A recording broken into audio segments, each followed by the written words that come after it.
AC sleeper ट्रॅव्हल्समधून होणारी अवैध गुटखा वाहतूक धुळे तालुका पोलिसांनी उद्ध्वस्त केली आहे. ट्रॅव्हल्स जप्त करीत त्यातील 8 लाख रुपये किमतीचा गुटखा हस्तगत करण्यात आला आहे. इंदोर ते पुणे प्रवासी वाहतूक करणाऱ्या वोल्व्हो एसी स्लीपर शामली ट्रॅव्हल्समधून अवैधपणे प्रतिबंधित गुटख्याची वाहतूक केली जात होती. या प्रकरणी गोपनीय माहिती प्राप्त होताच धुळे तालुका पोलिसांनी आपल्या कार्यक्षेत्रात आर्वी पोलीस चौकी येथे सापळा रचित संबंधित वोल्व्हो बसची तपासणी करीत त्यातून तब्बल 8,50,000 रुपये किमतीचा गुटखा हस्तगत केला आहे.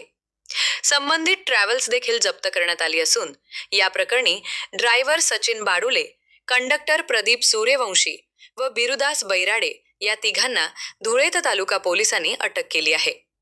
या कारवाईचे स्वागत करीत पोलीस अधीक्षक श्रीकांत धिवरे यांनी धुळे तालुका पोलीस निरीक्षक धनंजय पाटील व पथकाचे अभिनंदन केले आहे.